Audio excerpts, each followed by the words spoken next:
கர்த்தருடைய நாமம் மகிமைப்படுவதாக.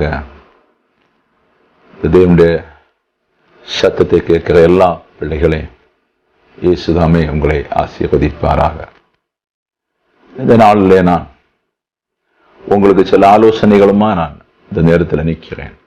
இதை நீங்கள் கேட்டு பெற்றுக்கொள்ளும்படி தாழ்மையோடு நான் வேண்டிக் கொள்கிறேன். கர்த்தர் உங்களை பலப்படுத்துவாராக, ஆசீர்வதிப்பாராக. ஒரு மனுஷன் கிறிஸ்துவை அறிகிற அறிவை சரியாய் அடைந்த பின்பு மற்றவர்களுக்கு அந்த அறிவை உணர்த்தி தாங்கள் எவ்வளவாய் கிறிஸ்துவுக்குள்ளே வளர்ந்தார்களோ அதை போல அவர்களும் தனியா வளர்ந்து கிறிஸ்துவோடு வாழ வைக்கத்தான் நம்ம வேண்டுமே தவிர நம்ம கட்டுப்பாடுலையோ நம்ம கண்ட்ரோல்ல வைக்கிறது தவறு. இன்றைக்கு அருமையான சபை விசுவாச உலகத்துக்கு நான் சொல்வது, இன்றைக்கு எல்லா விசுவாச பிள்ளைகளுக்கும் ஒரு ரசிக மன்றம் இருக்கிறது. ஒரு சினிமாய் துறையிலே ஒரு ரசிக மன்றம் இருக்கிறது போல இன்றைக்கும் ஊழியக்காரர்களையும் ஒரு ரசிக மன்றமா தான் வைத்திருக்கிறாங்க. தங்களுக்கு என்று சொல்லி தங்களுக்கு ஏற்ற போதகளை தெரிந்து கொண்டார்கள் என்று சொல்லி பவுல் சொல்றது போல இன்னைக்கு ஒரு ரசிக மன்றம் போல வைத்திருக்கிறீங்க. அது தவறு, அது மிக தவறு. கர்த்தர் எல்லாருக்கும் கிருபையை கொடுத்திருக்கிறார், எல்லாருக்கும் அதன் டேலண்டுகளை கொடுத்திருக்கிறார். அவர் ஒரு மனுஷனை கிறிஸ்துவனுடைய வேலை செய்ய அழைக்கும் போதே அவனை கொண்டு என்ன செய்ய வேண்டுமோ அதை அவர் தீர்மானித்து அளந்து அவனுக்கும் கொடுத்திருக்கிறார். யாருக்கும் பெருசாகவும் சின்னதாகவும் கொடுக்கவில்லை. அவருடைய வல்லமையை கொடுத்திருக்கிறார், வரங்களை கொடுத்திருக்கிறார். அதை நாம் அந்த வரங்களும் வல்லமைகளும் சுவிசேஷ வார்த்தைகளை கொண்டு ஜனத்தை திருத்துறதா நம்முடைய வேலை, ஜனத்தை உருவாக்குறதா நம்முடைய வேலை. நம்ம அறிந்ததை விட அவங்க அறிய வேண்டும், அப்பதான் நமக்கு சந்தோஷம். காரியம் நம்ம கொஞ்ச நாள் இந்த பூமியில இருக்கிறோம், அது கடந்த அந்த பூமியை விட்டு போக போறோம். நாம் இயேசுவை ஒரு நாள் சந்திக்க போகும்போது இயேசு என்னிடத்துல கேட்க கூடாது, நீ உனக்காக ஊழியம் செய்தியா, உன் பேரை பிரஸ்தாபடுத்த செய்தியா, இல்ல ஒரு பெரிய கூட்ட ஜனம் உன்னை பார்க்க வர வேண்டும் என்று சொல்லி ஊழியம் செய்தாயா, இல்ல உனக்கு நான் தந்த புத்தியிலிருந்து அதிக டெக்னிக்கல் புத்தி யூஸ் பண்ணி செய்தாயான்னு சொல்லி கேட்க கூடாது. எல்லாருமே எப்படியாவது கிறிஸ்துவண்டை மக்களை சேர்க்க வேண்டும். எங்க பவுல் நட்டாலும் அப்போலோ தண்ணி பாய்ச்சினாலும் விளைய பண்ண ஒரு இயேசுவே. ஒரு மனுஷனை ரட்சிக்க வைக்கிறது இயேசுவே, ஒரு மனுஷனை பரலோகத்துக்கு முன்குறிக்கிறது இயேசுவே. அவர் சொன்னார், பிதா ஒருவனை இழுத்துக் கொள்ளாவிட்டால் ஒருவனும் வரான் என்று சொன்னார். அப்ப பிதாதான், ஆண்டவராய் இயேசு தான் ஒரு மனுஷனை உருவாக்க முடியுமே தவிர உங்களாலும் என்னாலும் யாராலும் உருவாக்க முடியாது. ஆனபடி தவறாய் வழிநடத்துகிற போதகர்களுக்கு நான் சொல்லுகிறேன், தயவு செய்து உங்களை ஆராய்ந்து பார்த்துக் கொள்ளுங்கள். இது ஒரு மனபாரத்தோட நான் சொல்லுகிறது. நிறைய தவறாய் நடத்துவதை நான் பார்க்கிறேன், நிறைய தவறாய் நடத்தி கொண்டிருக்கிறதை பார்க்கிறேன். அது உனக்கும் எனக்கும் தேவை கிடையாது. காரியம் கர்த்தர் தான் அவளை பெற்றிருக்கிறார், கர்த்தர் தான் அவளை குறித்து கவலையா இருக்கிறார்.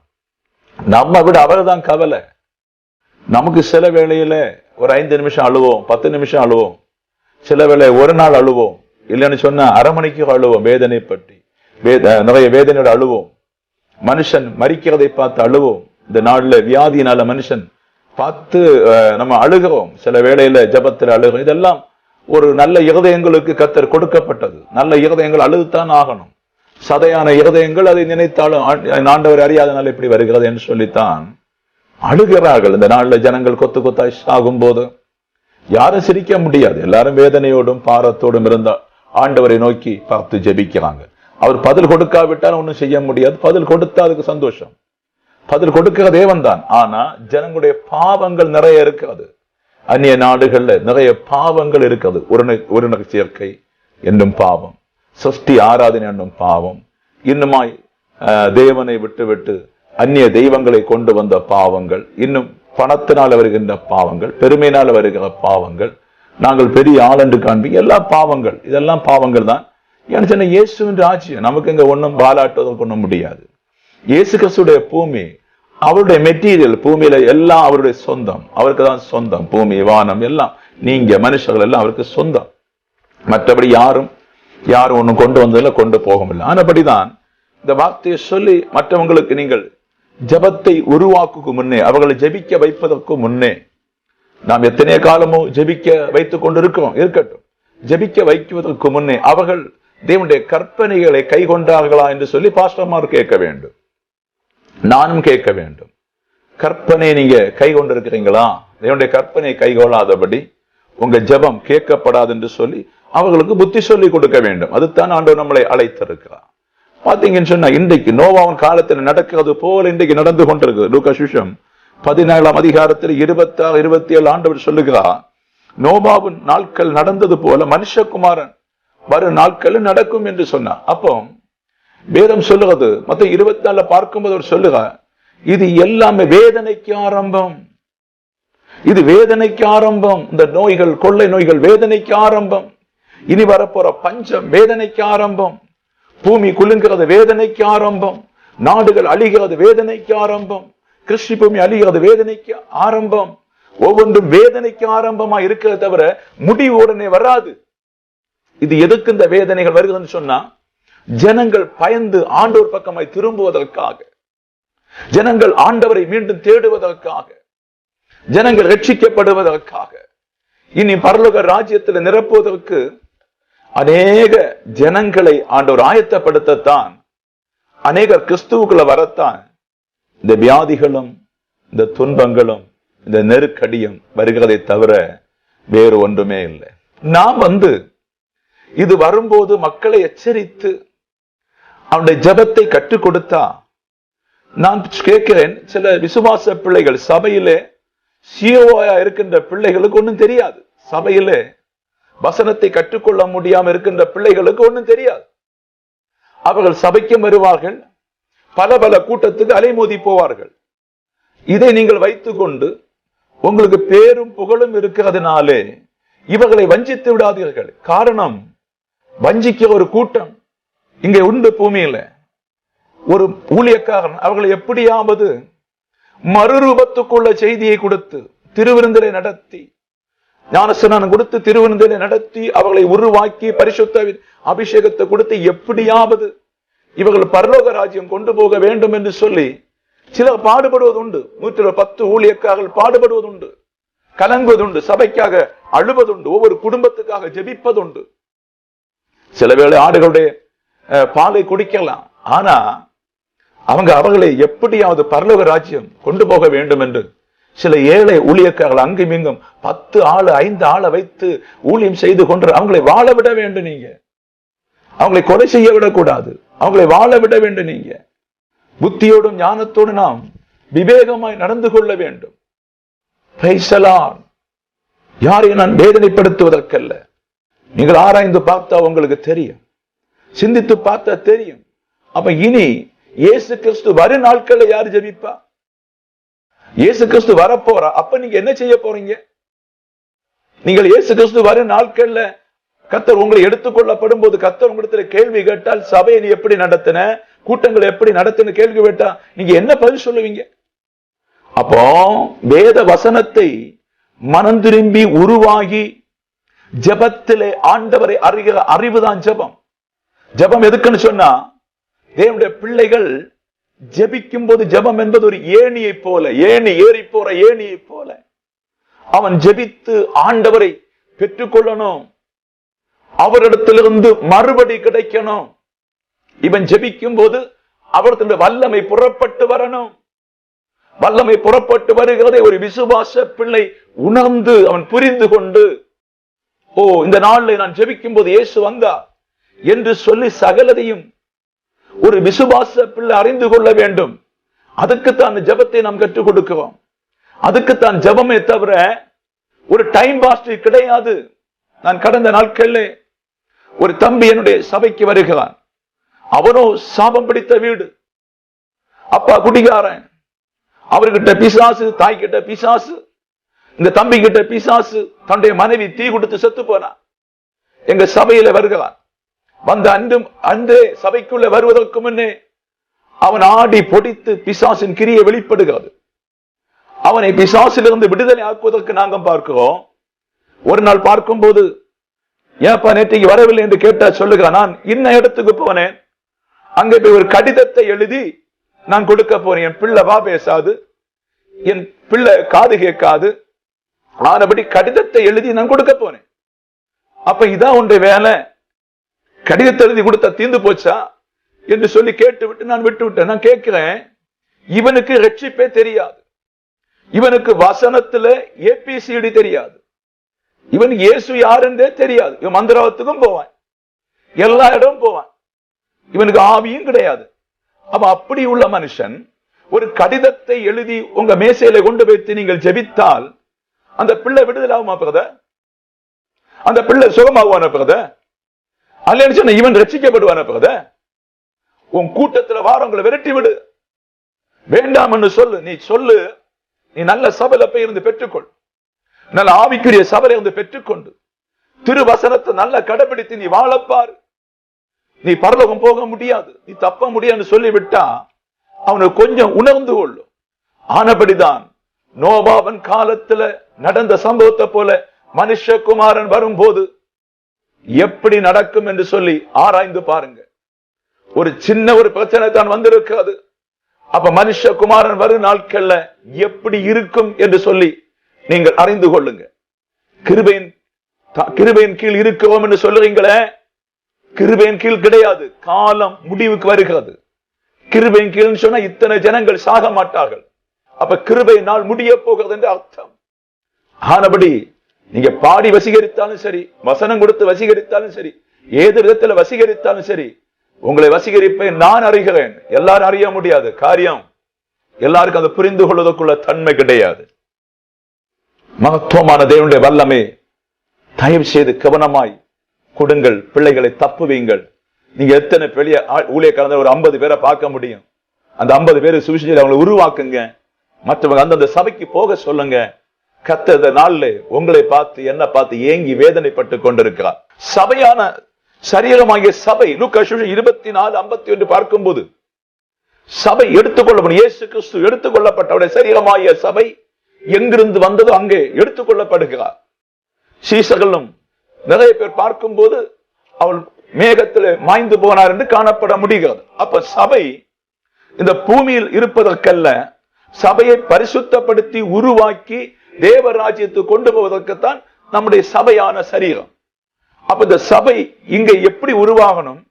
கிறிஸ்துவனுடைய சகல தன்மைகளும் உருவாக வேண்டும். இந்த சரீரத்துக்குள்ள கிறிஸ்துவின் தன்மைகள் உருவாகி கிறிஸ்துவை அறிகிற அறிவினாலே நாம் அவருடைய மேன்மை பெற்றுக்கொண்டு அதன்படி வாழ்வதற்குத்தான் இந்த அற்பமான சபையான சரீரத்தை பூமியில வைத்திருக்கிறார்.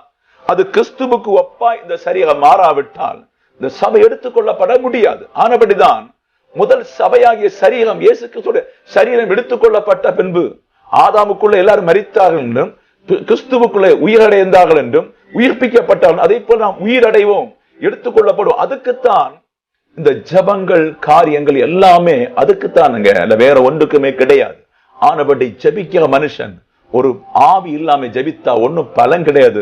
தேவன் கேட்க மாட்டார். டைம் பாஸ்டா நீங்க ஜபித்து பிரயோஜனம் இல்ல. முதல்ல தேவ சத்தியத்தை கேளுங்கள் என்று கர்த்தர் உங்களுக்கு சொல்லுகிறார். பாத்தீங்கன்னா லூக்கா 15 அதிகாரத்துல ஒரு 28 அதிகாரத்துல இயேசுவை பெற்ற தாயை ஒரு ஸ்ரீ பயங்கரமா பேசுகிறார். அவங்களை பயங்கரமா பேசி இயேசு கிறிஸ்துவை வாக்கியம் சொல்லி ஏதோ பேசுறாங்க.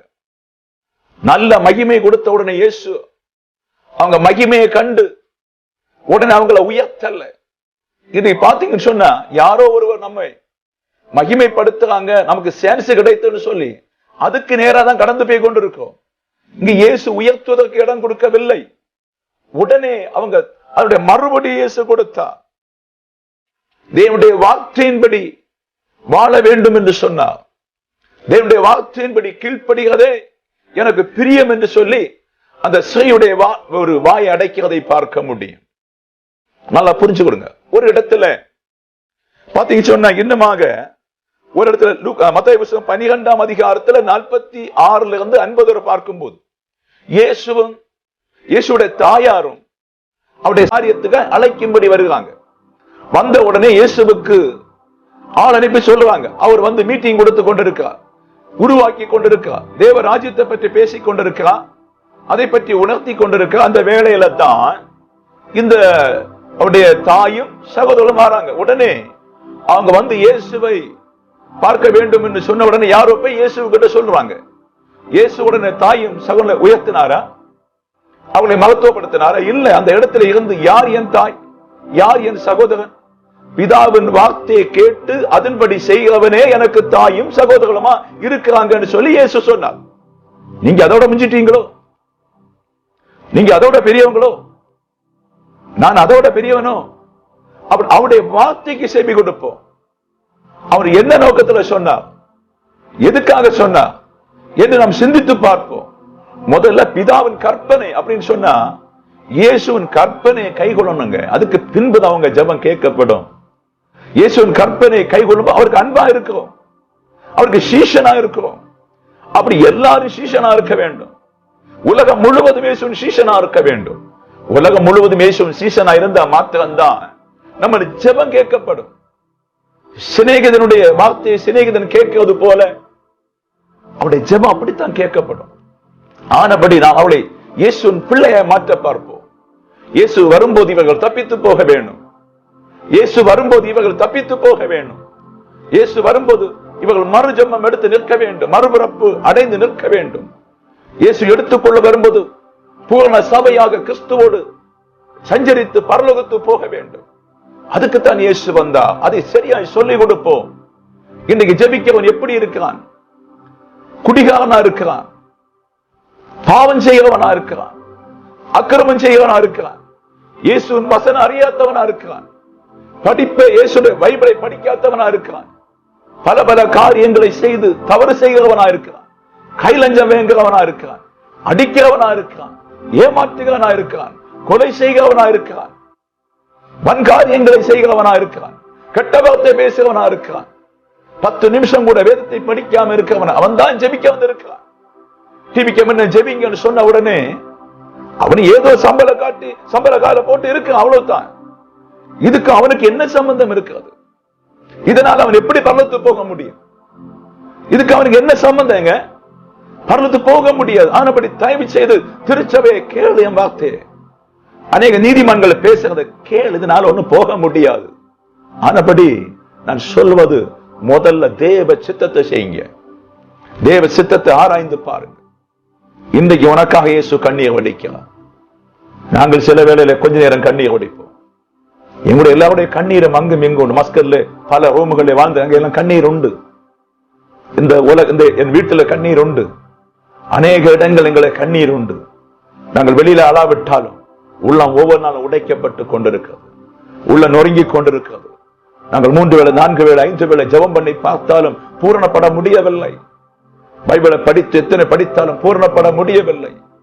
பூரணப்படுவதற்கு இயேசு தன் சரீரத்தை பலி செலுத்தினார் என்று காண முடியும். என்னைக்கு ஒரு விசுவாசி தன்னுடைய சரீரத்தை ஆண்டவருக்காய் பலி செலுத்த தொடங்குகிறானோ அன்றுதான் இயேசுவை அறிந்து கொள்ள முடியும். இல்லாம ஒரு சின்ன ஜெபத்தினால உனக்கு இயேசுவை புரிந்து கொள்ள முடியாது என்று தாழ்மையோடு வேண்டிக் கொள்ளுகிறேன். நீ ஒவ்வொரு நாளும் 3 நேரம் ஜெபி. ஆண்டோடைய சமூகத்தில் குற்றமற்ற பாத்திரமாயிரு.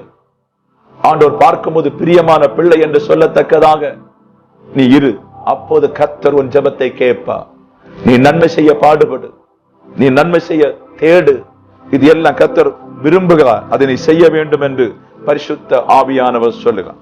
அப்படியானால் முதல்ல தேவ சித்தத்தை செய்ய வேண்டும் என்று ஆண்டவர் விரும்புகிறார். தேவ சித்தம் செய்யாம உங்க ஜெபம் கேட்கப்படாது என்று நீங்கள் அறிந்து கொள்ள வேண்டும். அப்ப தேவ சித்தம் செய்யணும்னு சொன்னா இயேசு சொன்ன மாதிரி நீங்கள் அவருக்கு சீஷனா இருக்க வேண்டும். ஒரு இடத்துல சீஷன் என்று சொல்லுகிறா, ஒரு இடத்துல சிநேகிதன் என்று சொல்லுகிறா, ஒரு இடத்துல பிள்ளை என்று சொல்லுகிறா. இப்படி பல விதமாய் தன்னுடைய மக்களை அவர் கூப்பிடுகிறார். அப்ப நீ பிள்ளையா இருக்க வேண்டும் என்று விரும்புகிறார், சீஷனாக வேண்டும் என்று எல்லா விதத்திலும் விரும்புகிறார். அப்ப ஒரு மனுஷன் கிறிஸ்துவை அறிகிற அறிவு கொள்ள வேண்டும். அவன் ஜெபத்துல ஸ்டெப் ஸ்டெப்பா ஏறி போக வேண்டும். ஜெபம் என்பது ஒவ்வொரு நாளும் கிறிஸ்துவோடு சஞ்சரிக்க ஒரு அனுபவத்தை குறிக்குது. ஒரு பிரேயர், ஒரு ஏனோக்கு தேவனோடு சஞ்சரித்தது போல மெல்ல மெல்ல இந்த சரீரமானது கிறிஸ்துவோடு சஞ்சரித்து பரலோகத்தின் வழியை தேடுகிறதான் ஜெபம். நன்மையை தேடுகிறதான் ஜெபம். அவருடைய பிரசன்ஸை தேடுகிறதான் ஜெபம். அவரை காண தேடுகிறதான் ஜெபம். அவருடைய மகிமையை காண துடிக்கிறதான் ஜெபம். ஒரு நாள் இயேசு தன்னுடைய சரீரத்திலே உறவு வைக்காவிட்டால், அவருடைய அன்பு வைக்காவிட்டால், ஒரு பக்தனுக்கு தெரியும், ஒரு நல்ல ஊழியக்காரனுக்கு தெரியும், ஐயோ ஒரு குறை வந்து விட்டது, இந்த இயேசுவோடு சஞ்சரிக்கவில்லையே, இயேசுவோடு பேசவில்லை என்று சொல்லி அவன் தேடுகிறான். ஜெபத்தில் தேடும் போது அவனுடைய குற்றங்களை பேசுகிறான், அவனுடைய குறைகளை பேசுகிறான், தவறை உணர்த்தி கொடுக்கிறான், தரிசனத்துல காண்பித்து கொடுக்கிறான். இப்படி எல்லாமே ஆண்டவர் ஒவ்வொரு மனுஷனையும் தனித்தனியாய் அந்த ஜெபிக்கிற மனுஷனை காண்பித்து கொடுத்து, அவன் அழிந்து போக கூடாது, அவனுடைய சரீரம் அழிவுக்குள்ளதல்ல, அவனுடைய சரீரம் அக்கினிக்கு போக கூடாது. சகல பாவிகளும் அக்கினிக்கு போகும்போது அவன் அக்கினிக்கு போகலாகாது என்று சொல்லி அவனுடைய சரீரத்தை கண்காணிக்கிறான், அவன் ஆத்துமாவை கண்காணிக்கிறான். ஜெபம் மூலம் கற்றுக் கொடுக்கிறான், ஜெபம் மூலம் பரிசுத்தத்தை உண்டாக்குறான், ஜெபம் மூலம் மகிமையை உண்டாக்குறான், ஜெபம் மூலம் அவருடைய அறிவை உண்டாக்குறான். இதுக்கெல்லாம் தான் ஜெபம். ஜெபம் ஜெபத்தை குறித்து நாம் வேணுமானா நிறைய பார்க்க முடியும். அது வரும் நாள்ல நான் பேசுவேன். ஜெபத்தை எத்தனை கோணத்திலே ஜெபம் இருக்கு என்று சொல்லி பேசுவேன். ஆனபடியினாலே தயவு செய்து கவனமா இருங்க. யாரோ பேசுறாங்கன்னு சொல்லி, வலியவங்கன்னு சொல்லி செவி கொடுக்காதபடி பைபிளை பாருங்க. பைபிளை பார்த்து உங்களுக்காய் திறப்பில் நிக்கிற ஊழியக்காரர் உங்களை எப்படியாவது பரவத்து கொண்டு போக வேண்டும் சொல்லி உயிரையும் கொடுக்க நிக்கிறாங்கல்ல, அவங்களுக்கு கீழ்ப்படியுமாய் தாழ்மை வேண்டிக் கொள்கிறேன். இயேசு தன் உயிரை தியாகம் பண்ணித்தான் உங்களை ரட்சித்திருக்கிறார். அதை போல எப்போது ஒரு மனுஷன் தன்னுடைய உயிரை ஆண்டவருக்காக கொடுக்க வேண்டும் விரும்புவானோ அவனுடைய ஆடுகள் ரட்சிக்கப்படும். அவன் கண்டித்து உணர்த்துவான், கவனமாய் உணர்த்துவான். ஆடுகளை அங்கும் இங்கு மேய விட மாட்டான், தன் மந்தையிலே மேய விடுவான். வேற இடத்துல மேய்ஞ்சா அவனுக்கு தெரியும், அழிந்து விடும் என்று சொல்லி தெரியும். ஆனபடி ஆடுகள் மிக கவனமா இருக்க வேண்டும் என்று தாழ்மையோடு வேண்டிக் கொள்கிறேன். அப்போது நாம் ஜெபிக்குவதற்கு சொல்லிக் கொடுக்கிறோம். அவன் ஜெபிப்பதற்கு முன்னே அவன் என்ன செய்ய வேண்டும்? ஆண்டவரை கர்த்தர் பூமியில வந்திருக்கிறார். பூமியில அவர் எதை கற்றுக் கொடுத்திருக்கிறார்? அவர் முதல்ல யோர்தான் நதிக்கு தேடி வருகிறார். யோர்தான் நதிக்கு தேடி வருகிறார். இதைத்தான் ஆதியாகமம் புஸ்தகம் 17ஆம் அதிகாரத்தில் ஆபிரகாம் செய்கிற விருத்த சேதனம். அங்கே ஆண்டவர் அவனை சந்தித்து அவனை உருவாக்கி அவனை ஐஸ்வர்ய சம்பன்னமாய் மாற்றிக் கொண்டிருக்கும் போது கிறிஸ்துவை குறித்து, ஆண்டவரை குறித்துள்ள அறிவு ஆபிரகாமுக்கு கிடைத்து விட்டது. ஆபிரகாமுக்கு நன்ற ஒரு ஆண்டவர் எதுக்கு அழைத்தார் என்றும் அந்த அழைப்பு புரிந்து கொண்டு அவனை ஆசீர்வதிக்கிறதும் நடத்துகிறதும் எல்லாம் அவரை அறிகிற அறிவு அவனுக்கு புரிந்து விட்டது. அறிந்த பின்புதான் அவனோட சொல்லுகிறான், விருத்த சேதனம் பண்ண சொல்லுகிறான். ஏன் விருத்த சேதனம் பண்ணணும் சொன்னா, அவரும் தேவனும் ஆபிரகாம் உள்ள ஒரு உடன்படிக்கையை ஏற்படுத்துகிறார். ஒரு உடன்படிக்கையை ஆபிரகாமும் ஆண்டவராய் கர்த்தரும் ஏற்படுத்திக் கொள்ளுறாங்க. அந்த உடன்படிக்கைக்கு வரும்போதுதான் ஆபிரகாம் ஒத்துக்கொண்டு அப்போமே தன்னை தாழ்த்தி கொண்டு தானும் தன் நண்பர்களும் தன் வீட்டில் உள்ள பிள்ளைகள் அனைத்தும் எல்லாருமே அந்த நாள்ல ஈசாக்கு இல்ல இஸ்மவேல் இருக்கான்னு நினைக்கிறான், இஸ்மவேல் உண்டு, அவங்க எல்லாருமே விருத்த சேதனம் பண்ணி கொண்டார்கள் என்று வேதம் சொல்லுவது. அப்ப அந்த விருத்த சேதனம் பண்ணி உடன்படிக்கை தேவனோடு உடன்படிக்கை கொண்டார்கள். அப்போ அந்த உடன்படிக்கை கொள்ளாம விருத்த சேதனம் பண்ணாம இருந்தா அந்த ஆண் பிள்ளைகள் என்ன செய்யுமா? அந்த விருத்த பெண்ணாதனால அறுப்புண்டு போவார்கள் சொன்னார். அறுப்புண்டு அப்படின்னு சொன்னா ரட்சிப்பு இல்லாம செத்து போவான், அவன் மேல எனக்கு கண்ணு இருக்காது, அவனை பார்க்க மாட்டேன், அவனை கவனிக்க மாட்டேன், அவனுக்கு நித்திய ஜீவன் இல்லை என்று சொல்லி பல காரியங்கள் அந்த வார்த்தையில வருகிறார். அப்ப அவனை நேசிக்க மாட்டேன்னு சொல்லுகிறான். அப்ப இந்த புதிய ஏற்பாடின் காலத்திலே அங்கே எழுதி கொடுத்த கமாண்டை எழுதி கொடுத்தவரும் அங்கே ஆபிரகாமை கொண்டு செய்ய வைத்தவருமாய் கர்த்தர் நேரடியாக கடவுள் இயேசு கிறிஸ்துவாய் அங்கே யோர்தான்ல தேடி வருகிறார். அங்கே யோவான் என்று சொல்லுகிறவர் இயேசு கிறிஸ்துவுக்கு முன்னோடியாய் ஏசாயா தீர்க்க தரிசனத்தின்படியே வனாந்தரத்துல சத்தம், மனதில் கூப்பிடுற சத்தம் கேட்டு மனம் திரும்புங்கள் என்று சொல்லி அந்த சத்தத்தை உணர்த்தி கொடுத்து அநேகரை கிறிஸ்துவுக்குள்ளே, கிறிஸ்து வருவதற்கு முன்னே அவன் ஜலத்தினாலே ஞானஸ்நானம் கொடுத்து கொண்டிருந்தான். ஜலத்தினாலே ஞானஸ்நானம் கொடுத்தது மிக இம்பார்ட்டான காரியம். அவன் இயேசுவை அறிகிற அறிவு எப்படி சொன்னா, பரிசுத்த ஆவியின் அபிஷேகம் அவனுக்குள்ள இருக்கிறது. அவனும் பிறப்பிலே பரிசுத்தாவின் அபிஷேகம் உள்ளவன். மேரி, அந்த இயேசு கிறிஸ்துவோட தாயாய் மேரி, அவனுடைய யோவானுடைய தாயாக எலிசபெத்துடைய வயத்தை தொட்ட போது பிள்ளை துள்ளிச்சுன்னு சொல்லி வேதம் சொல்லுகிறது. நம்ம லூக்கா சுவிசேஷம் படிக்கும்போது தெரியும். அப்போது அந்த பிள்ளை அபிஷேகத்தினால் நிரம்பிச்சு. அப்ப அபிஷேகத்தினால் நிரம்பினால தேவ அறிவு உண்டாகிறது. அப்ப ஒரு மனுஷன் ஜெபிக்கும் போது தேவ அறிவு உண்டாகிறது, தேவ பிளானிங் உண்டாகிறது, தேவ தரிசனம் உண்டாகிறது, தேவ சித்தம் உண்டாகிறது, தேவ மகத்துவம் உண்டாகிறது, தேவ அன்பு உண்டாகிறது. தேவன் எதை விரும்புகிறாரோ அந்த உறவை சரியாய் ஜெபத்திலே புரிந்து கொள்ளுகிறான். அந்த ஜெபத்திலே புரிந்து கொள்ளுகிறான்.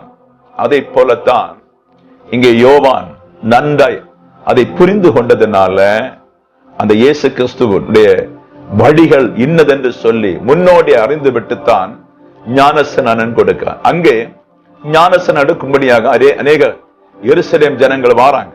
அப்போது அவன் சொல்லுவான், விரியம்பாம்பின் குட்டிகள் சொல்லி கோபப்படுகிறார். காரணம் என்ன? அவங்க பாவத்தோட வாராங்க. அவங்க ஞானஸ்நானம் எடுக்க வரும்போது பாவத்தோட வாராங்க, ஒன்றும் அறிவில்லாம வாராங்க, ஒரு ஞானம் இல்லாம வாராங்க. அவங்க ஏதோ ஒரு ஞானஸ்நானம் என்பது கடமைக்கு என்று சொல்லி வாராங்க. அப்படியே இல்லை. அவர்கள் தெரிந்து கொள்ள வேண்டும் ஞானஸ்நானம் எதுக்கென்று சொல்லி. அவள் புரிந்து கொள்ள வேண்டும் ஞானஸ்நானம் எதுக்கென்று சொல்லி. ஞானஸ்நானம் அவங்களுடைய அழுக்கை நீக்கிறது, அவங்க பாவங்களை போக்கடிக்கிறது. மாத்திரமல்ல, கிறிஸ்து மரித்தோரிலிருந்து எழும்பினது போல இவர்களும் பாவத்துக்கு மரித்து எழும்புகிறார்கள்.